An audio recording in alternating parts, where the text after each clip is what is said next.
Chris Powell was blowing the biggest bubble gum bubble of her life, and that was all the invitation her twin sister Lindy needed to ruin it.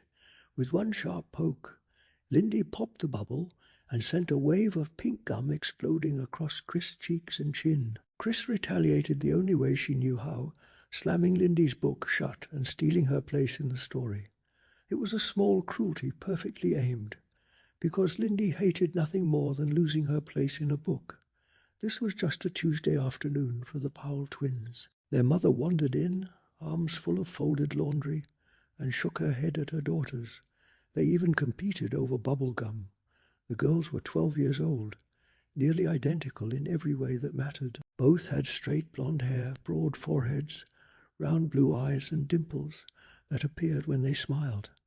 Both blushed easily, pink circles blooming on pale cheeks. Lindy kept her hair long in a ponytail, while Chris wore hers cut short. It was the simplest way for the world to tell them apart, and they were glad for it. Living this close to someone so much like yourself was a strange kind of intimacy. They shared their looks, their clothes, their room, and nearly every moment of their days, which made them closer than most sisters could ever imagine. But it also meant they had a perfect map of exactly how to drive each other crazy, and they used that map often. Their mother urged them outside into the sunshine, hinting broadly about their new bikes gathering dust in the garage. Eventually, reluctantly, the girls gave in. Chris wanted to ride to the playground to see if a boy named Robbie was hanging around. Lindy teased her about it. Chris blushed, and they headed out the back door with their little black terrier Barky yipping behind them. The afternoon sky was wide and cloudless, and the air felt more like summer than spring. But before they could reach the garage, something caught Lindy's eye. The house next door, the one being built on the lot where an old house had been knocked down over the winter, had its walls up now. It had gone up so quickly. Just weeks earlier, Lindy and Chris had walked across the bare concrete foundation, trying to guess where the rooms would go. Now it looked like a real house, rising out of a yard scattered with stacked lumber, a mound of red-brown dirt, concrete blocks, and the silent machinery of a crew that wasn't working today. Chris wondered out loud who might move in. Maybe some great-looking guys their age. Maybe twin guys. Lindy made a face of pure disgust at the idea. No one was around. Lindy suggested they go take a look inside, and Chris followed her across the yard, past a watchful squirrel clinging to the trunk of a maple tree. They slipped through a gap in the low shrubs dividing the two properties, picked their way past the lumber stacks and the dirt mound, and climbed the concrete stoop. A sheet of heavy plastic was nailed over the opening where the front door would eventually hang. Chris pulled back one edge, and they ducked inside.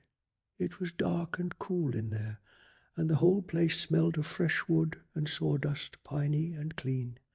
The plaster walls were up but unpainted. Lindy warned Chris to watch for nails on the floor, then added helpfully that stepping on one would give her lockjaw and kill her. Chris told her she was too easy to figure out. They moved through the front room, admiring the cathedral ceiling with its dark exposed beams, and agreed that the living room was bigger than their own. They found the fireplace and the large picture window, and then made their way down the hall into the kitchen, where Chris eyed a cluster of black electrical wires dangling from the ceiling, and each sister dared the other to touch them. Then Lindy heard something, a sound. She went still. Chris froze in the middle of the kitchen floor. They both listened, holding their breath. Silence. Then they heard it again, soft, rapid footsteps, close by, inside the house with them.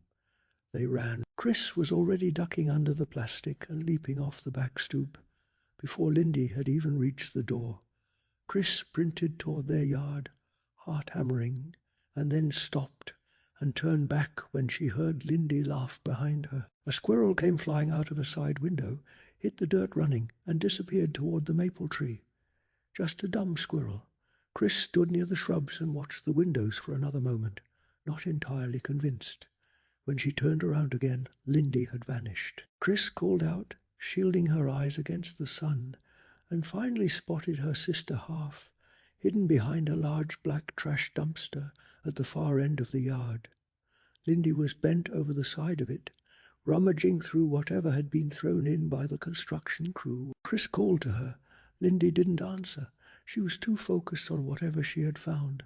Then, slowly, she straightened up and began to pull something out of the dumpster. She lifted it into the light, and the thing's arms and legs dangled down limply. Chris could see a head, brown hair, a head, arms and legs. Chris raised both hands to her face and cried out in horror. A child, that was the thought that seized Chris first, cold and immediate. The moment she saw her sister Lindy reaching into the trash dumpster and lifting something out, she uttered a silent gasp. Her face stared back at her, frozen in a wide-eyed expression, brown hair stiff on top of its head, arms and legs dangling lifelessly. Chris's throat tightened. Her heart began to pound. "Lindy," she called out, already running. Is he alive?" And then Lindy started to laugh. It was not a child at all. It was a ventriloquist dummy, sitting up in Lindy's arms with its painted red lips curved into an eerie grin. Someone had thrown it away, tossed it right into the dumpster like trash. Lindy could not believe it. The thing was in perfect shape. It took her a moment to notice that Chris was still breathing hard, her face flushed bright red. When she realized what Chris had thought, she laughed even harder. "Did you think he was a real kid?" Lindy said, grinning. "Number, of course not," Chris insisted, which was absolutely not true.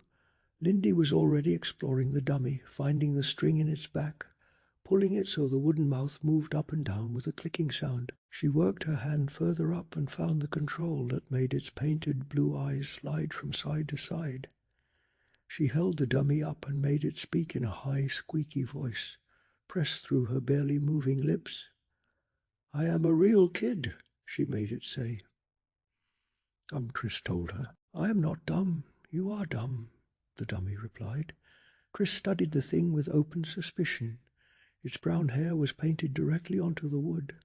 Its blue eyes could only shift sideways and could not blink. Its bright red lips were curved into that permanent, knowing grin, and the lower lip had a chip on one side, so it never quite matched the upper. The dummy wore a grey double-breasted suit over a white shirt collar, though the collar was attached to nothing. Underneath the jacket, its wooden chest was simply painted white. Big brown leather shoes hung from the ends of its thin, dangling legs. "My name is Slappy," Lindy made it announce. "Why Slappy?" Chris asked flatly. "Come over here, and I'll slap you." Chris groaned and wanted to know if they were still going to ride their bikes to the playground. Lindy, however, was deeply charmed by her new find. She stroked the dummy's painted wooden hair almost tenderly. Chris told her the thing was probably full of bugs and that she should throw it back. Lindy said no way, and made Slappy say the same, adding cheerfully that he would put Chris in the dumpster instead. Chris pointed out that Lindy's lips were moving, which made her a lousy ventriloquist. "I'll get better," Lindy said simply. She had always loved puppets, she explained. She used to spend hours with her old marionettes, making up long plays for them. Chris reminded her that she had played with those marionettes too. Lindy reminded her that she had gotten the strings all tangled up and had not been very good at it. Lindy's plan for Slappy was already taking shape in her mind. She would work up an act, appear at kids' birthday parties, earn some money. "Happy birthday," she made Slappy declare. "Hand over some money." Chris did not laugh. They walked along the street together, Lindy cradling the dummy against her, one hand up his back, while Chris kicked a pebble across the pavement and muttered that Slappy was creepy and belonged back in the dumpster. Then the Marshall kids from down the block came running toward them, two red-headed children that Lindy and Chris sometimes babysat for. Amy and her younger brother Ben wanted to know everything at once. What was it? Did it talk? Did its eyes move? Slappy answered that question himself. "Do your eyes move?" he asked Ben. Both kids burst out laughing. Ben, who had been hanging back uncertainly, stepped forward and grabbed Slappy's hand. Slappy cried out in pain. Ben dropped the hand with a gasp, then dissolved into laughter with his sister. Lindy tilted Slappy's head back, opened his mouth wide, and made him laugh along with them. The kids thought it was the funniest thing they had ever seen. Pleased and glowing from the attention, Lindy glanced over at her sister. Chris was sitting on the curb with her head in her hands, a dejected look on her face. She was jealous. Lindy could see it plainly. The Marshall kids loved Slappy, and all the attention had shifted to Lindy, and Chris could not stand it. That settled it. She was definitely keeping Slappy. And then, feeling triumphant and a little warm with satisfaction, Lindy looked down into the dummy's painted blue eyes. Something made her pause. It almost seemed as though Slappy were staring back at her, a twinkle of sunlight caught in that glassy gaze, his wide grin fixed and knowing, as if he understood exactly what was happening and found it all very, very amusing. Envy has a way of creeping in quietly dressed up as curiosity, and that is exactly what happened the night Chris Powell decided she wanted a dummy of her own. It started simply enough at the dinner table with a phone call that changed everything. Mrs. Marshall, from down the block, had called to hire Lindy for her daughter Amy's birthday party, $20, just to perform with Slappy, the battered old ventriloquist dummy Lindy had pulled from a trash dumpster only a week before. Mr. and Mrs. Powell beamed with pride. Their daughter was already earning money from her new hobby, and what a week it had been. Every afternoon after school, Lindy had shut herself up in her room with Slappy, working on his voice, practicing her lip control, dreaming up jokes. She had poured herself into it completely, the way only a kid with a real obsession can. Chris, for her part, had spent most of that week being difficult about the whole thing. She told Lindy it was dumb, called her a nerd, and refused to sit through even one of her routines. She kept her distance, arms crossed, unimpressed. But then Friday came, and everything shifted. Lindy had brought Slappy to school, and a crowd gathered fast outside her locker. Chris watched from down the hall, certain her sister was about to embarrass herself completely. Instead, the kids howled with laughter. They thought Slappy was a riot. And then Chris noticed something that really stung. Robbie Martin, the boy she had quietly admired for 2 years, was laughing right along with everyone else, grinning at Lindy like she was the funniest person alive. That was the moment something changed inside Chris. Ventriloquism stopped being nerdy. Suddenly it looked like fun. It looked like attention, and it looked like money. After dinner that evening, the family settled in the living room so Lindy could perform her new comedy routine. Mr. and Mrs. Powell sat on the couch, with little Barky the dog wedging himself between them despite the rule against it. Lindy ran upstairs to fetch Slappy, full of excitement, and Chris sat on the floor by the steps, chin in her hands, quiet in a way that suggested she was doing a lot of thinking. Her father noticed. "You are looking glum this evening," he said, and then, almost without meaning to, Chris said it out loud. "Can I get a dummy too?" The question just popped out of her, honest and unguarded, before she could dress it up or make it sound casual. Lindy walked back into the room, carrying Slappy, and heard the tail end of it. She was not happy. She called Chris a copycat, and Chris fired back that she could do anything Lindy could do, and probably do it better.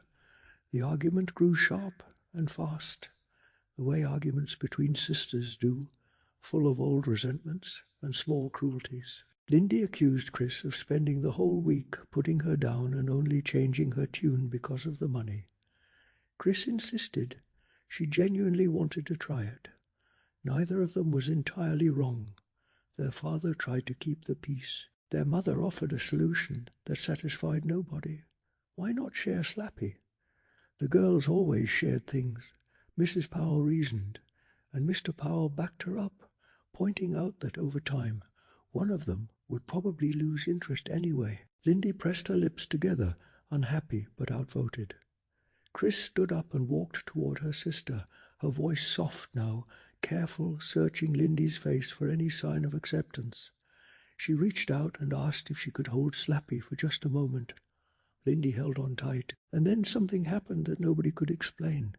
Slappy's head tilted back on its own. His painted mouth dropped open wide, and in a harsh, rasping voice, the dummy snarled at Chris. "Beat it! Chris, get lost, you stupid moron!" Before anyone could react, Slappy's wooden hand shot up and slapped Chris hard across the face. The room went still. Nobody moved. The question hanging in the air was not whether Lindy had done it, but whether she had done it at all. Something was already wrong before the first word was spoken. It began with a slap, a sharp, stinging crack across Chris's cheek that left the skin bright pink and her eyes wide with shock. She stumbled back and screamed at her sister to stop, but Lindy swore up and down that she hadn't done it. Slappy had. And the way she said it, with that nervous, defensive edge in her voice, made the whole room feel a little colder. Nobody believed her, of course. Their father rose from the couch and told Lindy, in no uncertain terms, to stop acting foolish and apologize. Their mother watched with tired, disappointed eyes, and Lindy, burning with embarrassment, muttered her sorry and shoved Slappy into Chris's arms just to be rid of the whole mess. But here was the thing that nobody said out loud. Lindy wasn't just angry about being blamed. She was angry because Slappy was hers. For once in her life, something belonged only to her, not to be passed around, not to be shared, not to be copied by her sister the moment it became interesting. She sat on the couch and gritted her teeth and tried to let the feeling pass. It didn't pass easily. Chris, meanwhile, turned the dummy upside down and asked Lindy grudgingly how to make the mouth work. Lindy told her about the string in the back of the jacket, said it flatly, without warmth, and looked away. That could have been the end of it. A family spat, a bruised feeling or two, and everyone off to bed. But the night had other ideas. Chris woke at nearly 3 a.m, heart hammering, the tail end of a nightmare dissolving before she could get a good look at it. She had been chased. She was almost certain of that. By what or by whom? She couldn't say. The room felt hot and close despite the open window, and the curtains lifted and fell in slow, lazy waves. Lindy was sound asleep in the next bed, snoring softly, her long hair spread loose around her face. Chris stared at the ceiling and tried to talk herself down from the fear. Then something caught her eye. A figure sitting in the chair by the window, someone staring at her. Her breath stopped. Then she realized it was Slappy. Yellow moonlight poured through the window and fell across him, making his painted eyes glow and his wide grin look sharper than it had any right to. He was tilted slightly to one side, one arm resting on the chair, and he stared at Chris with the easy, mocking patience of something that had all the time in the world. She told herself she was being ridiculous. She told herself he was just wood and paint and hinges. And then, without quite deciding to, she got out of bed. Her foot caught in the sheet, and she nearly went down. But she kicked free and crossed the room in silence. She stood over him, her shadow falling across his face, and watched his grin seem to stretch wider in the shifting moonlight. A curtain brushed against her cheek. She pushed it aside and reached down, running her hand across his painted wooden hair. It was warm, warmer than wood had any reason to be. She yanked her hand back. And then she heard something, a sound that might have been a snicker, or might have been nothing at all. Her breathing had gone ragged without her noticing. She stared into his gleaming eyes and waited for them to move, to blink, to betray something alive behind them. They did not, and she felt suddenly hotly foolish. He was a stupid wooden dummy. That was all he was. She reached out and shoved him over. His stiff body tilted, and his hard head knocked against the arm of the chair with a soft, hollow clunk. Chris stood over him and felt something she could only describe as satisfaction, as though she had settled something between them. The curtains rustled against her face again. She turned for bed. She had taken one step when Slappy's hand reached up and closed around her wrist. A hand closed tight around Chris's wrist in the dark, and she cried out, spinning around in pure terror. But it was not the dummy who had grabbed her. It was Lindy, crouched low and grinning, with that familiar devilish smile. She had been hiding there, waiting for exactly this moment. "Gotcha again," Lindy declared, clearly thrilled with herself. Chris yanked her wrist free and insisted she had not been scared at all, but her voice came out as a trembling whisper, and that gave everything away. Lindy had seen the whole thing, the jump, the look of raw panic on her sister's face, and she was gleeful about it. Chris retreated to her bed with as much dignity as she could manage, snapping at Lindy to leave her alone and pulling the covers up to her chin. Lindy, still chuckling, pushed the dummy back into a sitting position before climbing into her own bed. But for Chris, the night was far from peaceful. She glanced across the room toward the window, and there was Slappy, his face half swallowed by shadow, his eyes catching the moonlight in a way that made them seem to glow. Those eyes were fixed on her with an intensity that felt deliberate and hungry, as though they were trying to communicate something she did not want to hear. Why does he have to grin like that? She asked herself, rubbing at the prickly feeling creeping up the back of her neck. She turned onto her side, putting her back to those unblinking eyes. It did not help. Even with the covers pulled up over her head and her eyes shut tight, she could still picture the shadowy, distorted grin, the eyes, staring at her, staring. She drifted into an uncomfortable sleep and straight into another dark nightmare. Someone chasing her, someone deeply evil, though she could not see who. Monday brought a return to ordinary life, or something close to it. Both girls stayed after school to rehearse for the spring concert, and it was nearly 5 in the afternoon when they finally arrived home. They were surprised to find their father's car sitting in the driveway. Inside, he was in the kitchen helping their mother with dinner, tears streaming freely down his cheeks as he tried and failed to peel an onion without suffering for it. He explained he was leaving the next morning for a sales conference in Portland, so he had only worked half a day. The kitchen had a warm, cluttered feeling to it, their mother kneading a ball of ground beef with her hands, their father splashing cold water on his burning eyes at the sink and tossing the half-peeled onion back to his wife, who called him a crybaby without looking up. The girls filled in the gaps with complaints about chorus rehearsal, sad Russian and Yugoslavian songs about what might have been sheep. Nobody was entirely sure since there was no translation. It was ordinary and warm and completely normal, and Chris left it behind to run upstairs and drop off her backpack.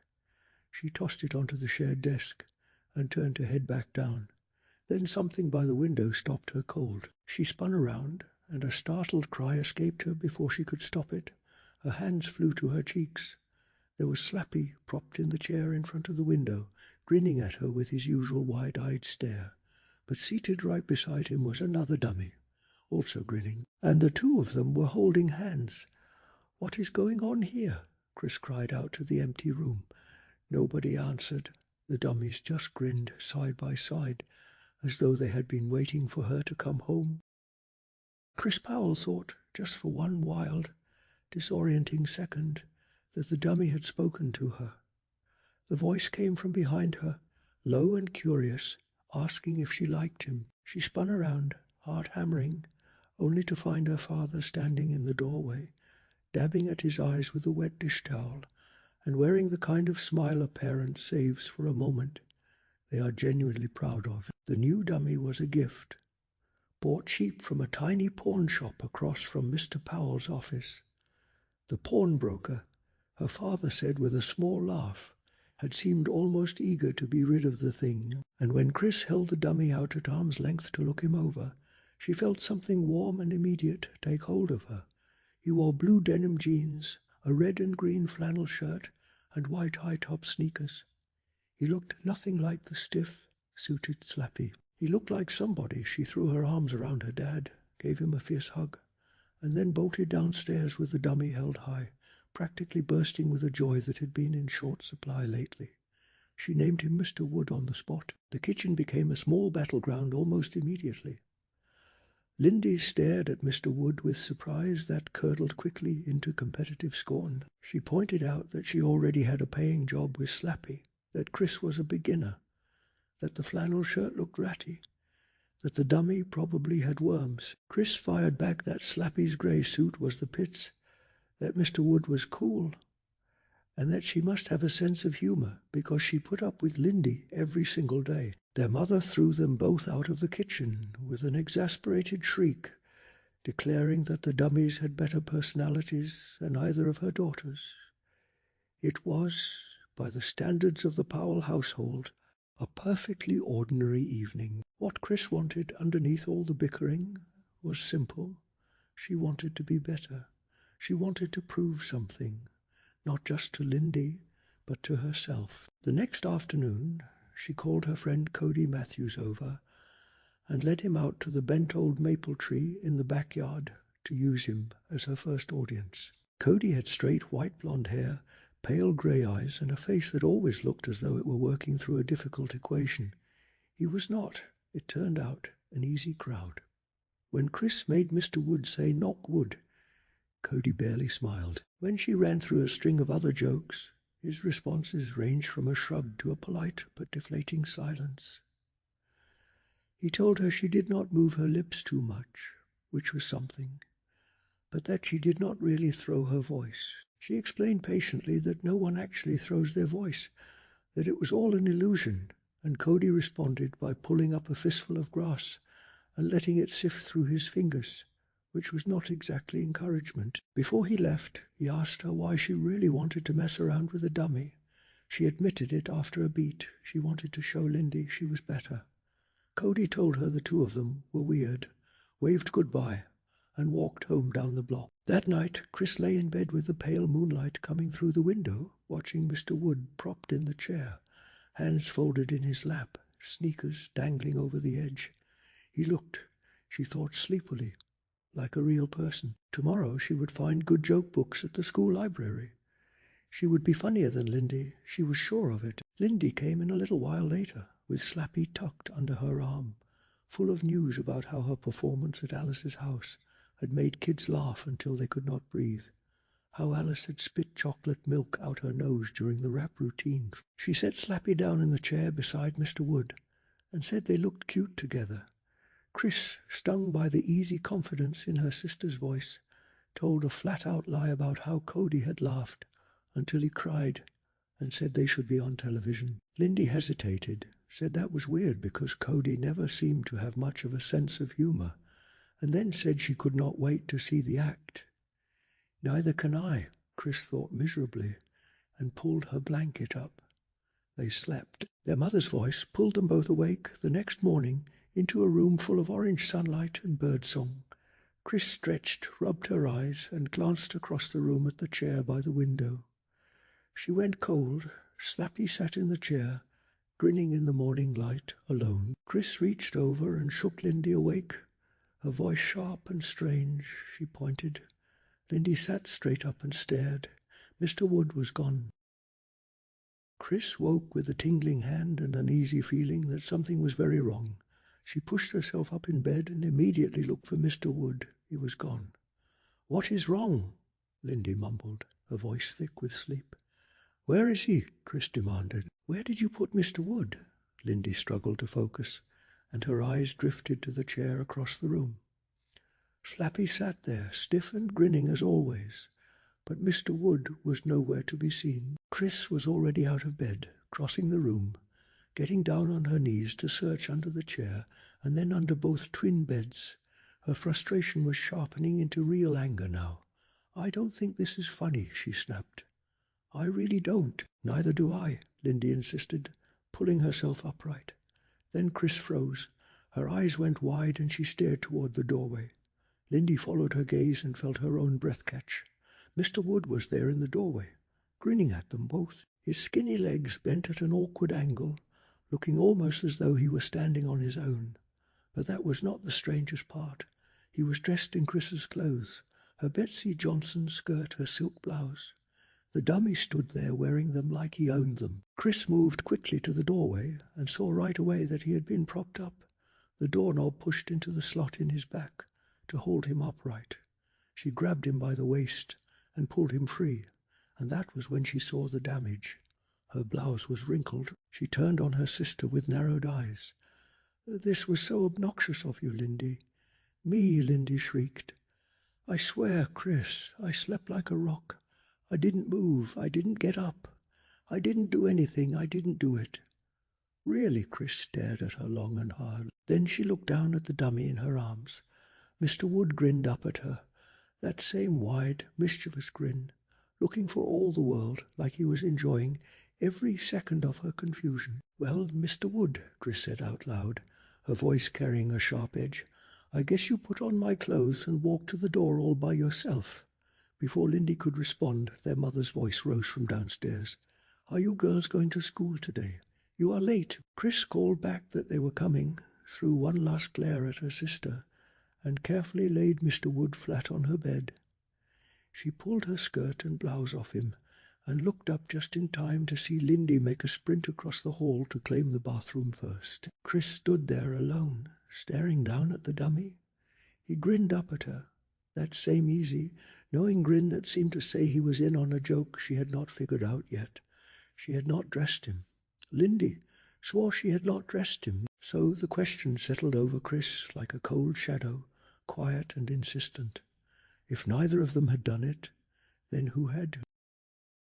It started as a lazy Saturday afternoon, the kind where the sun hangs high and heavy, and the shade of an old maple tree feels like the only reasonable place in the world to be. But something was waiting in that shade, something that none of them were ready for. Chris sat in a folding chair propped against the gnarled trunk of the Powell's bent old maple tree. Mr. Wood perched on her lap, while her sister Lindy stood at the edge of the shade with their friend Alice, watching with arms crossed and frowns of concentration. Cody sprawled nearby in the grass, a blade of it between his teeth, hands tucked behind his head like a boy without a care.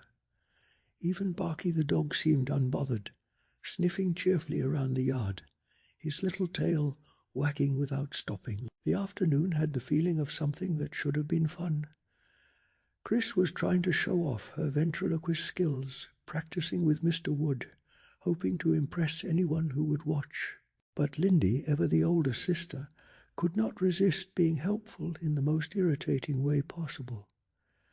"Tilt his head, bounce him a little, don't move your lips so much." The suggestions kept coming, and with each one, Chris grew a little more tense, a little more wound up, like a spring being twisted one turn too many. Alice, tall and skinny, with straight black hair and a heart-shaped mouth, was happy to declare that both sisters were, in her opinion, completely weird.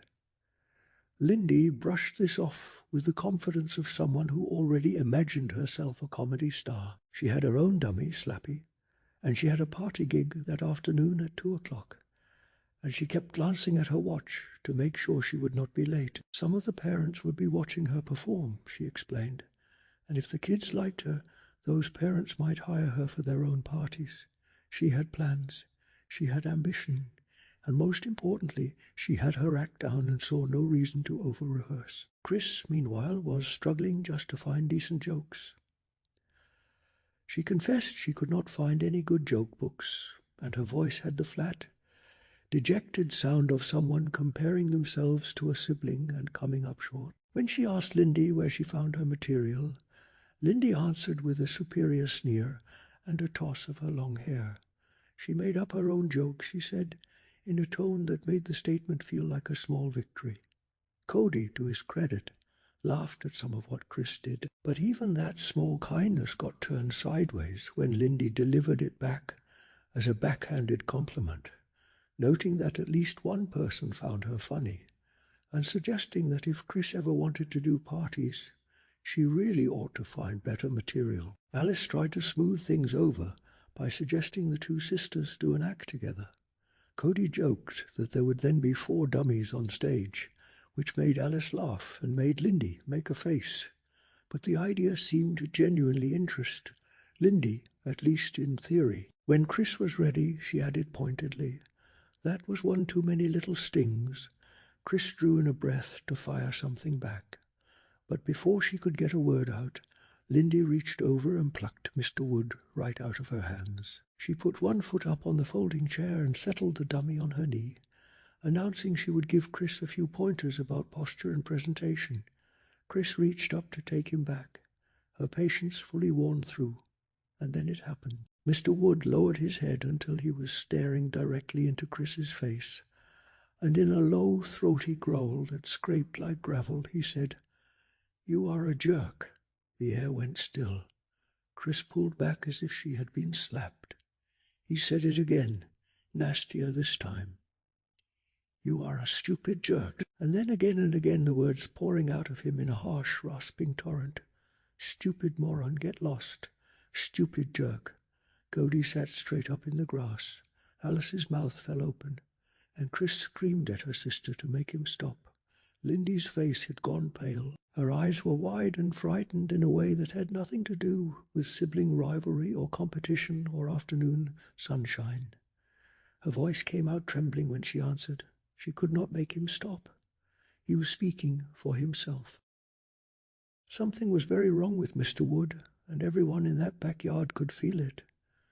Lindy yanked the grinning dummy away from Chris, her cheeks flushed bright pink, insisting that she was not the one making him speak. Chris pressed her back against the tree trunk, staring hard at that awful carved face.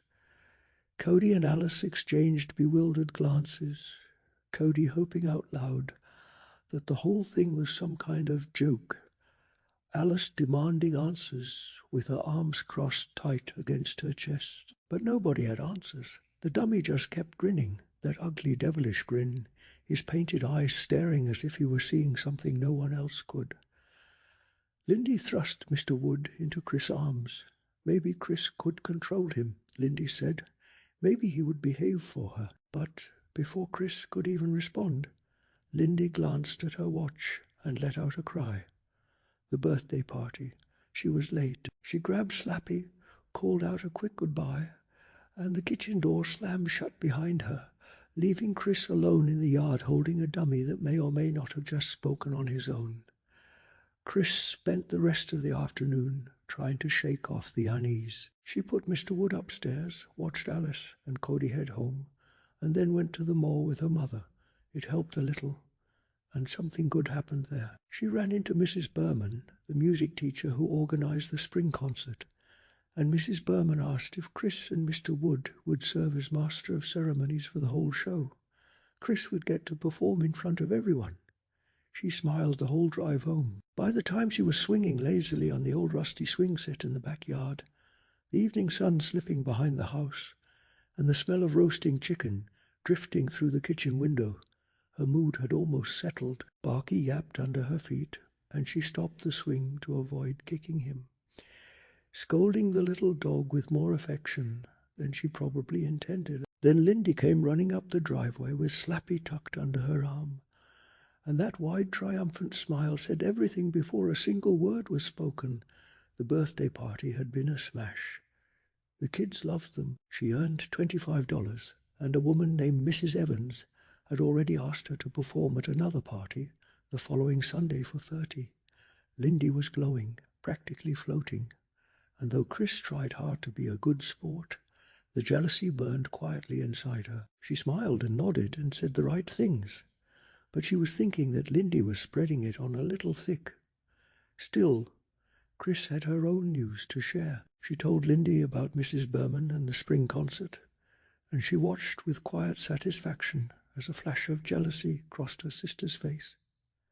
Lindy wished her luck in a flat, dry voice, and mentioned that she would need it with that weird dummy of hers. Dinner was Lindy's night. She and their mother chatted excitedly about the birthday party while Chris ate in silence. Mrs. Powell, who was not usually generous with compliments, told Lindy she had a real flair for this, a genuine talent. She even suggested that Chris watch her sisters act and pick up some pointers for the concert. Chris kept her expression steady and replied that maybe she would. After dinner, their father called from Portland. Both girls got to share their news with him, and he promised he would not schedule any road trips so he could be there for the concert. The evening wound down with a rented video, and by a little after 11, the two sisters climbed the stairs to their room. Chris clicked on the light. They both looked across the room, toward the chair where the dummies had been left, sitting side by side, and both of them gasped. Slappy was upside down, halfway off the chair, his head touching the floor, his shoes pulled off and tossed against the wall, his suit jacket yanked halfway down his arms, with his hands trapped behind his back, and Mr. Wood was sprawled on top of him, his wooden hands wrapped tight around Slappy's throat, as if he were trying to strangle him. No one had been in that room, no one had touched them, and yet there they were, exactly like that, waiting in the dark for the girls to come home. Something impossible had happened in that bedroom, and Chris could barely find the words to describe it. She had found Mr. Wood on top of Slappy, and the sight of it had drained the color straight out of her face. She grabbed the dummy by the back of his neck and pulled him off, feeling exactly as though she were breaking up a fight between two snarling boys. She held Mr. Wood up in front of her, staring into his painted face, as if she were daring him to explain himself. Then she tossed him face down onto her bed, her hands trembling. Lindy had rushed over just as fast, and she stooped to pick up Slappy's brown shoes from the floor, turning them over in her hands as though they might whisper some kind of answer. Then she turned on her sister with a careful, searching look. Had Chris done this herself? She was jealous of Slappy. After all, Chris fired back immediately, her voice shrill and shaking. She had not done this. She would not be accused of it. Lindy studied her sister's face for a long moment, and then the suspicion faded. She sighed and lifted Slappy gently, like someone carrying a hurt child, and began pulling his suit jacket back into place. Under her breath she muttered something, and Chris caught just enough of it to demand what she had said. Lindy said nothing, waving it off, but then she admitted it plainly. She was scared. Chris said she was too. Something strange was happening in this house, and they agreed they needed to tell their mother. Their mother was in bed with a Stephen King novel, nearly asleep under a tiny reading lamp that threw a narrow triangle of yellow light across her headboard. She let out a short cry when the two girls appeared out of the shadows of the hallway. The scary book had her nerves wound tight. Chris and Lindy tried to tell her everything. Mr. Wood had been strangling Slappy. He had said terrible, disgusting things that afternoon, but their mother raised one hand and cut them off before they could get very far. She had heard enough. She was tired of their competitions, tired of them using those dummies to score points off each other. She told them plainly that if they could not sort it out between themselves, she would take both dummies away. Then she clicked off the light and the room went dark. Good night. The girls slunk back down the hall without a word. Chris hesitated at their bedroom door, half convinced she would find the dummies tangled together again. She exhaled slowly when she saw them exactly where they had been left. Lindy set Slappy in the chair by the window and climbed into bed. Chris stood holding Mr. Wood for a moment, waiting for the dummy to react, to grumble, to sneer, to start calling her names. But Mr. Wood only grinned up at her, his painted eyes dull and empty. And somehow that was worse. She made up her mind right then. He was going in the closet. She carried him across the room, groaned as she raised him up over her head and slid him onto the top shelf. She pulled the door shut and listened for the click of the latch. Then she got into bed. Her sleep was wretched. She tossed on top of the covers, her dreams dark and restless, and she woke once to find her nightshirt twisted so tightly around her that her right arm had gone numb. She straightened it and fell back under. She woke again very early, soaked in sweat. The sky outside was still the pale grey of dawn. The room felt hot and close, and she sat up slowly, exhausted, as though she had not slept a single minute all night. She blinked, and her eyes travelled to the chair by the window. Slappy was sitting exactly where Lindy had placed him, and right there beside him sat Mr. Wood, his arm draped around Slappy's shoulder, grinning directly at Chris with the look of someone who had just pulled off the most perfect trick in the world. The closet door was shut tight. The latch had clicked, and Mr. Wood was sitting in that chair all the same. Chris sat at her dressing table, Mr. Wood perched on her lap, practicing the routine she would perform at the school concert. She studied herself closely in the mirror, watching her lips, trying to master the art of ventriloquism. The B's and the M's were nearly impossible without some movement, but she was getting better, and the faster she could switch between her voice and Mr. Wood's, the funnier it all became. For 2 whole days, Mr. Wood had been perfectly behaved. No frightening incidents, no mysterious strangeness. Chris was beginning to breathe easier, beginning to hope that everything might just be fine. Then Lindy came bursting through the door. Her long hair flew loose over her shoulders, and there was a grin on her face, so wide it barely fit. She had been to Amy Marshall's birthday party, and there she had met a woman named Mrs. Petrie, who worked for Channel 3, the television station. And Mrs. Petrie believed that Lindy and her dummy Slappy were good enough to appear on Talent Search, the weekly show that aired for all the city to see. Lindy leapt into the air with a cheer. She didn't even wait for Chris to respond. She just spun around and ran from the room, shouting for their mother all the way down the stairs. Chris sat very still. She stared at her own reflection in the mirror, and what looked back at her was not happiness for her sister.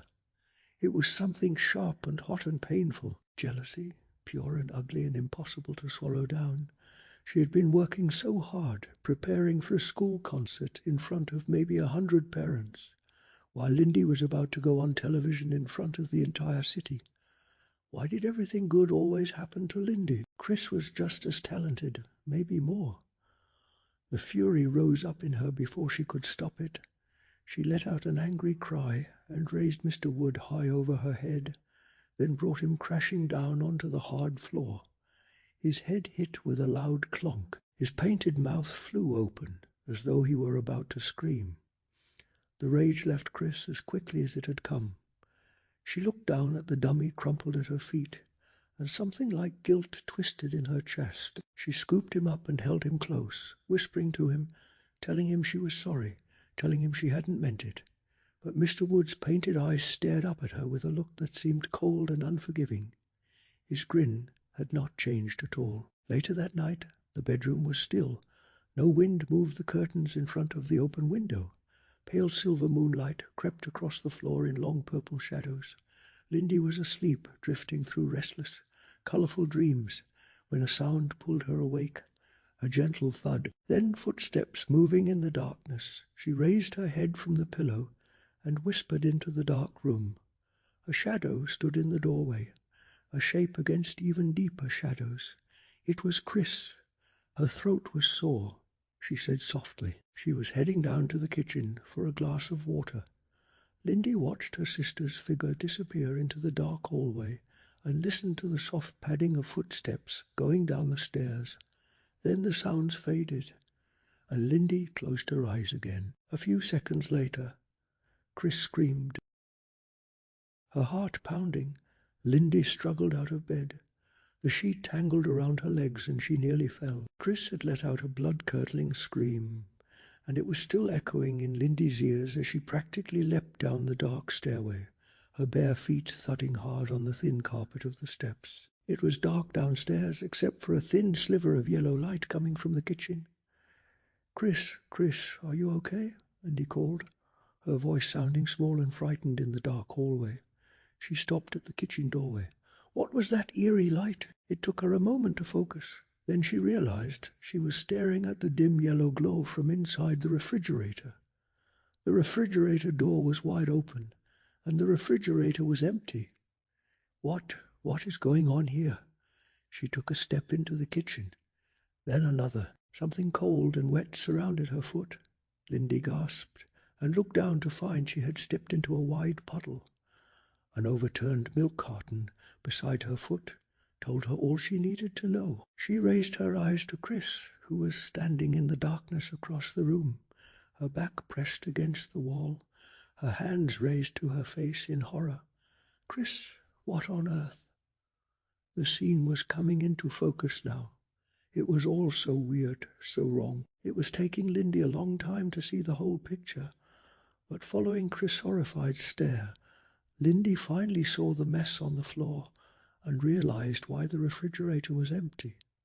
Everything inside it had been pulled out and dumped. An orange juice bottle lay on its side in a puddle of orange juice. Eggs were scattered everywhere. Fruits and vegetables were strewn across the floor. "Oh!" Lindy moaned in utter disbelief. Everything seemed to sparkle and gleam. What was all that shiny stuff mixed in among the food? Chris's jewelry, earrings and bracelets and strands of beads were tossed everywhere, tangled with the spilled food like some kind of bizarre salad. "Oh no!" Lindy shrieked as her eyes came to rest on the figure, sitting in the middle of it all. There was Mr. Wood, sitting upright in the center of the mess, grinning gleefully up at her. He had several strands of beads draped around his neck, long dangling earrings hanging from his ears, and a platter of leftover chicken resting on his lap. The kitchen stood in shambles at 3 in the morning, and someone or something had made sure of it. Chris was pressed against the wall, trembling, her face tight with terror. Lindy called to her, desperate to pull her sister back to reality, repeating her name until the words broke through. Chris stammered, wild-eyed, asking who had done this, whether it had been Mr. Wood. Before Lindy could answer, their mother's voice cut through the darkness from the doorway like a blade. Mrs. Powell clicked on the ceiling light, and the kitchen flared to life. All three of them blinked hard against the sudden brightness. Their mother stood in the doorway, shaking her head slowly, her bare feet barely missing, the spilled milk pooling on the floor. Barky bounded in, tail wagging, completely unbothered, and started lapping up the mess until Mrs. Powell scooped him up, carried him out, and shut the door firmly behind her. She moved into the center of the room and surveyed the wreckage.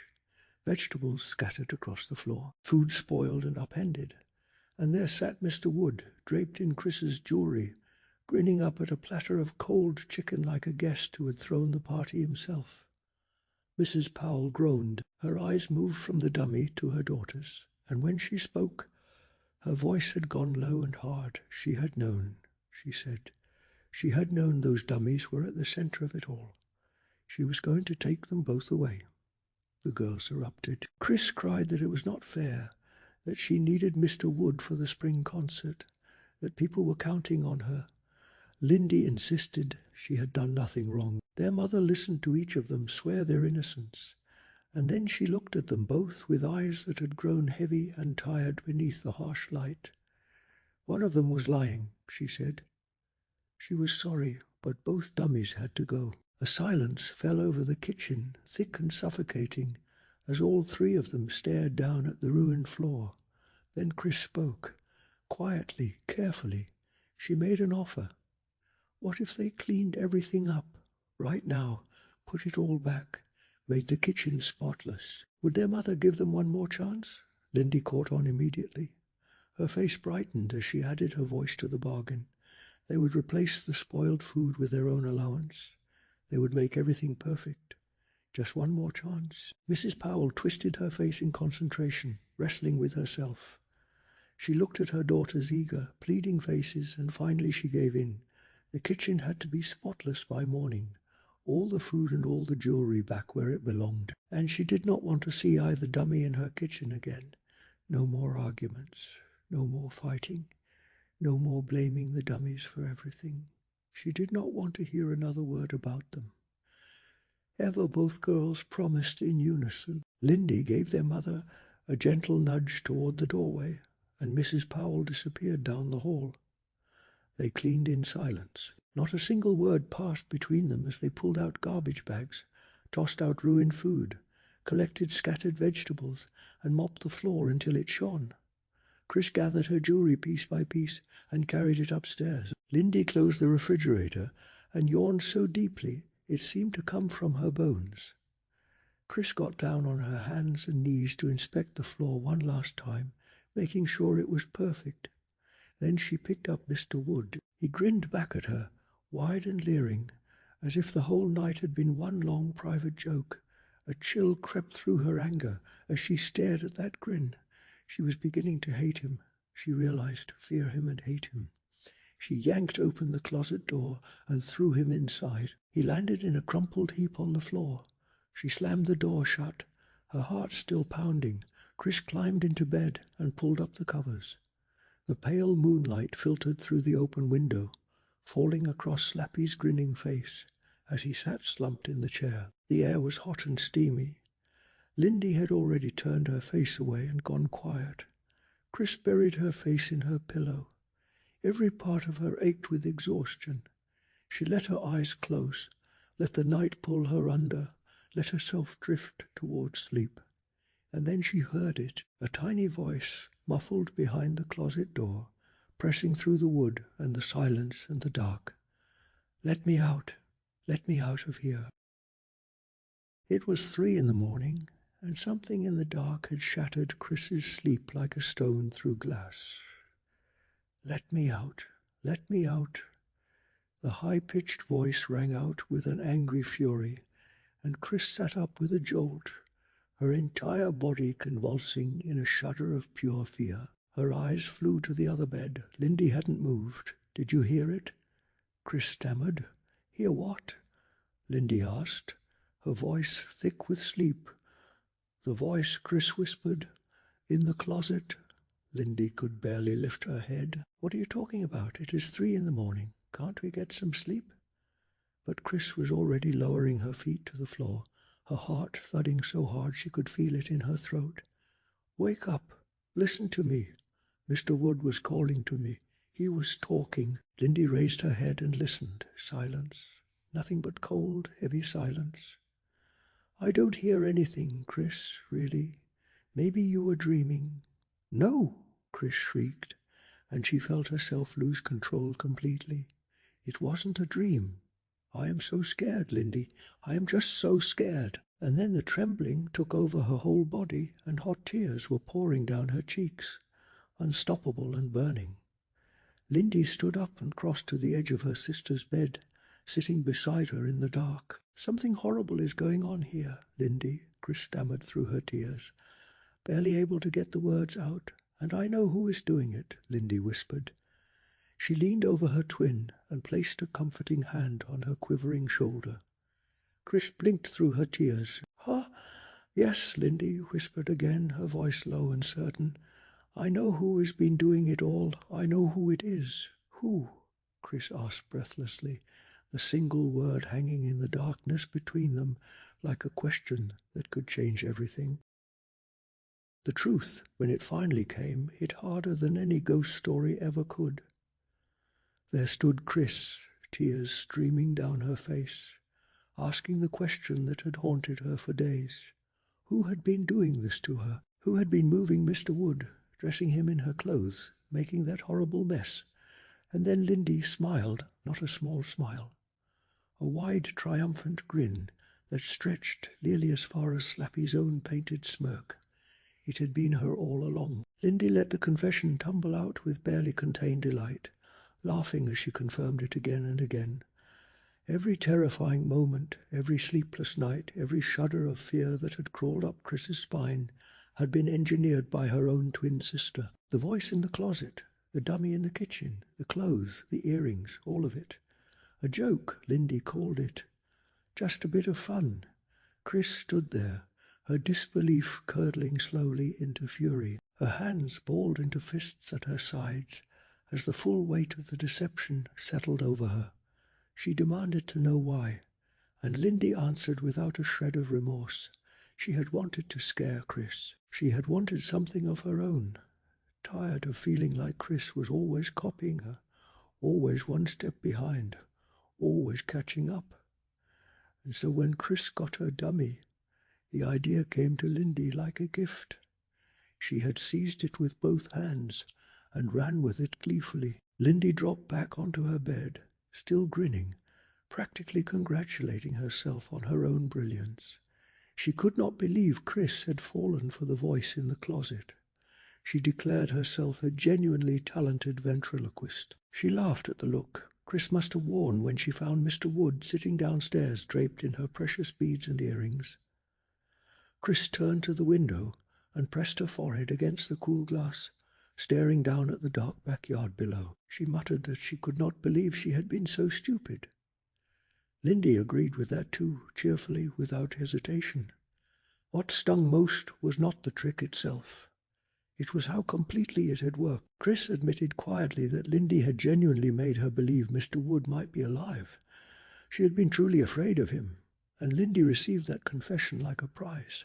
Chris turned from the window, her voice low and certain. She told Lindy she was never speaking to her again. Not ever. Lindy shrugged it off and called it just a joke, suggesting Chris had no sense of humour.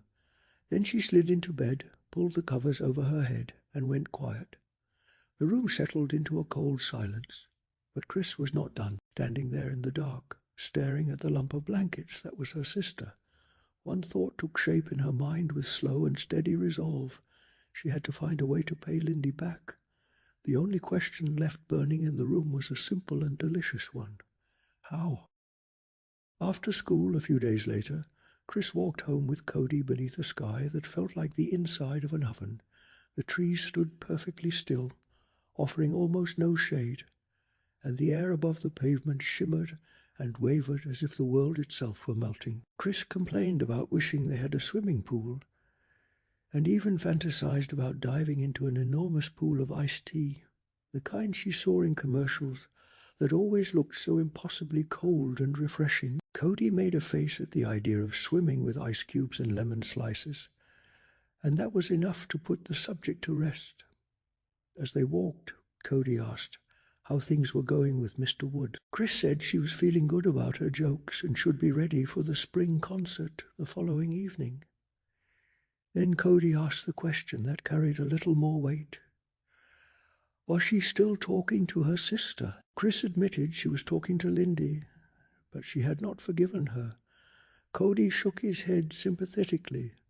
He reminded her what a dumb stunt it had been, and Chris agreed, her face tightening with embarrassment all over again. She had actually believed Mr. Wood was doing things on his own. She had felt like a complete dork for falling for it. Chris noted that their mother was completely disgusted and had banned all mention of the dummies in the house. Their father had arrived home from Portland the night before, and he had been given the same rule. They parted at the front drive, and Chris let herself inside to find Barky leaping and whimpering as if she had been gone for years rather than hours. It took several minutes to calm the little dog down before Chris grabbed a snack from the kitchen and headed upstairs to rehearse. She hoisted Mr. Wood from the chair where he had spent the day beside Lindy's dummy, draped him over her shoulder, and settled in front of the dressing-table mirror. No one else was home. Her parents were at work, and Lindy was at some after-school activity. This was, Chris thought, the best possible time to practice. She arranged the dummy on her lap and was about to begin when she noticed a button on his plaid shirt had come undone. She leaned him forward to fasten it and caught a glimpse of something yellow tucked inside his breast pocket. She had never noticed anything in there before. Slipping 2 fingers into the narrow pocket, she pulled out a yellowed sheet of paper, folded carefully. She assumed it was probably just a receipt of some kind, but when she unfolded it and held it up to read, she found a single sentence, handwritten in clean, bold black ink, in a language she had never seen before. She asked the dummy if someone had sent him a love note. Mr. Wood stared back at her with his usual painted, lifeless expression. She lowered her eyes to the paper and read the strange sentence aloud. Caru Mari Ordona Loma Molonu Carano. She had no idea what language it was. She glanced back down at the dummy and let out a startled cry. For just a moment, Mr. Wood appeared to blink. Her heart gave a sharp kick, but when she looked again, his painted eyes were as dull and wide open as ever. She took a deep breath and told herself firmly not to get paranoid. She folded the paper and tucked it back into his shirt pocket. Then she raised him to a sitting position, found the controls with her hand, and got back to work. That evening, after dinner, things were going smoothly. Lindy was sprawled on the bed reading for school, and Chris was at the dressing table, Mira quietly rehearsing with Mr. Wood when their father called up from the foot of the stairs. The Millers were visiting. The elderly couple from next door had come over for coffee, and the twins were being asked to put on a short show. Both girls groaned. The Millers were perfectly nice people, but they were the kind of nice that could put you to sleep with a story about buying groceries. Chris pointed out that she needed to rehearse for the next night, but her father suggested she just rehearse on them and promised it would only be 5 minutes. Sighing loudly, the twins agreed. Downstairs, the Millers sat side by side on the couch, coffee mugs in hand. Chris was always quietly amazed by how much the two of them looked alike. Identical slender, pink faces crowned with spongy white hair, the same silver, framed bifocals, slipping down nearly identical, pointy noses, and the same smile. Mr. Miller had a small grey moustache, which Lindy always joked he had grown just so the Millers could tell each other apart. Even tonight they were dressed alike in tan Bermuda shorts and white cotton shirts. Lindy went first, and she was, Chris had to admit, really good. Smooth and easy, with a sharp comic timing that had the Millers laughing until their faces flushed red. Mrs. Miller kept squeezing her husband's knee whenever a joke landed. The Millers lavished Lindy with praise, and when she mentioned the television show she might appear on, they both promised they would tape it. Then Chris took the chair with Mr. Wood, introduced him to the Millers, and explained that the two of them would be hosting the school concert the following evening. She told them this would be a preview. What happened next unfolded like something out of a bad dream. Mrs. Miller offered a polite compliment about how nice-looking the dummy was, and then Mr. Wood opened his mouth and told her she was a nice-looking dummy too, in a harsh and raspy growl that did not sound at all like Chris. He leaned forward on her lap and stared at Mr. Miller and asked, in a nasty tone, whether that was a moustache or whether he was eating a rat. The Millers forced awkward laughs. Mrs. Powell gasped, and then Mr. Wood told them not to laugh too hard, or they might drop their false teeth. He asked how they got their teeth, that disgusting shade of yellow, and whether their bad breath had done that. Chris's mother shouted at her to stop. Her father crossed the room and stood over her and demanded she apologize, but Chris could barely speak. She kept insisting she had not said any of it, her voice cracking, her face going pale. The dummy turned back to the Millers and delivered one final terrible line, telling them he was sorry they were so ugly, so old, and so stupid. The Millers exchanged helpless, bewildered glances. Mrs. Miller said she did not understand the humor. Mr. Miller said quietly that it was nothing but crude insults. Both of Chris's parents were now standing over her, demanding an explanation, demanding an apology, their voices rising with disbelief. Gripping Mr. Wood tightly, Chris rose to her feet and forced out a single word, "Sorry." Then she turned and ran up the stairs, tears streaming down her face, leaving her parents and the Millers in stunned silence below. And the question that hung in the air behind her, the one that cut deeper than her parents' anger or her own humiliation, was the one no one downstairs had thought to ask. If Chris had not said any of those terrible things, then who had? Nobody believed Chris. That was the worst part. She sat on the edge of her bed, tears streaming down her cheeks, trying to make her twin sister understand that she had not said those awful things to the Millers. Mr. Wood had said them. The dummy had done it all by himself. Lindy stood with her arms crossed in front of the dressing table, rolling her eyes. She had already pulled the same trick with Slappy. She reminded Chris. Did Chris really think she was going to fall for the same gag twice? The more Chris pleaded, the more disgusted Lindy became. She called the crying very convincing. She said it still wouldn't fool their mum and dad.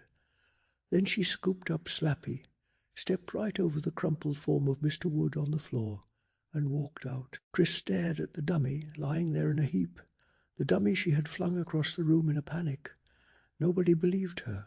Not Lindy, not her parents, who had grounded her for 2 full weeks, and nearly refused to let her come to the school concert at all. But somehow, the next evening, there she was. Backstage in the hot, noisy auditorium, heart hammering, throat dry as sand, walking back and forth to the water fountain, and gulping down mouthfuls of warm water that did nothing to help. The voices of the audience on the other side of the curtain bounced off every wall and the ceiling, growing louder as the seats filled. The louder it got, the more Chris wanted to disappear. She peeked through the gap in the curtain and spotted her parents sitting off to the side in the third row. Seeing them only dragged the memory of the night before back into her chest like a stone. She let the curtain fall and told herself not to think of it as an audience, just a bunch of kids and parents, most of whom she knew. Somehow that made it worse.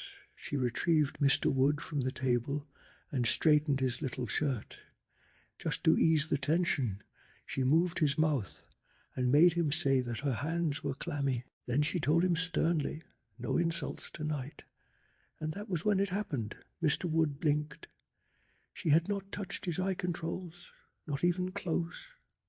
A fear sharper and colder than stage fright shot straight through her. She stared at him, waiting, wondering if she should just tell someone she was sick and walk away from all of it. Before she could decide, Mrs. Berman, the music teacher, appeared at her shoulder and asked if she was nervous. Chris admitted she was a little. Mrs. Berman squeezed her shoulder with a damp hand and told her she would be terrific. She was a large, heavy-set woman in a long, loose dress covered in red and blue flower patterns, with flowing black hair and a bright red lipstick smile. She stepped out onto the stage and into the glare of the spotlight to introduce Chris and Mr. Wood. Chris barely heard a word of the introduction over the pounding of her own heart. Then the applause came, and somehow her legs carried her out under the lights and to the microphone. Mrs. Berman gave her an encouraging wink as they passed each other, the flowery dress swishing around her as she headed off the stage. Chris sat in the folding chair that had been set up for her and arranged Mr. Wood on her lap. Then she realized the microphone was much too high. That brought soft laughter from the audience. Red-faced, she stood back up and struggled to lower it with the dummy tucked under one arm. Mrs. Berman called from the side of the stage and started walking over to help. She never made it halfway across. Mr. Wood leaned into the microphone and rasped, asking what time the blimp went up, staring straight at Mrs. Berman's dress. The teacher stopped cold. Before she could react, the dummy snarled that her face reminded him of a wart he had removed. The audience let out a strange mix of laughter and horrified gasps. Mrs. Berman demanded that Chris stop. Mr. Wood asked if counting her chins would tell them her age. Mrs. Berman's face went bright red. She called for an apology. Chris was shaking. She stammered that she was not doing it, that she was not saying those things. Mrs. Berman demanded an apology anyway, to her and to the whole audience. Mr. Wood leaned into the microphone and screamed at her to apologize for this.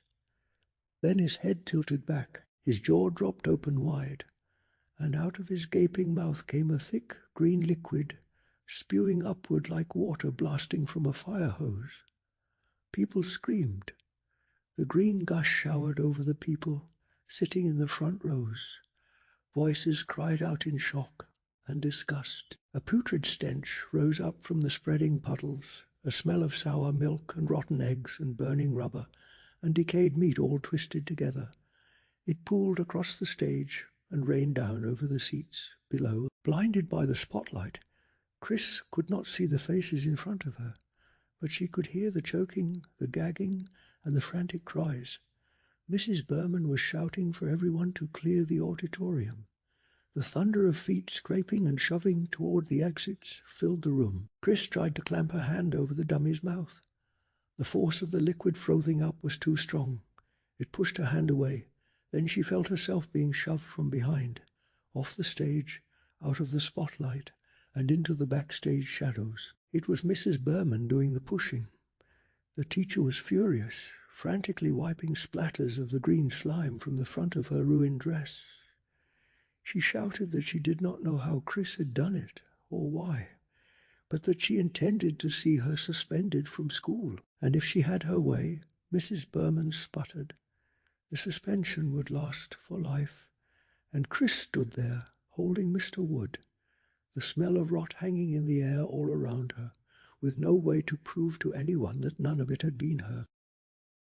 The closet door was shut. Mr. Wood was folded in half and shoved to the back of the shelf.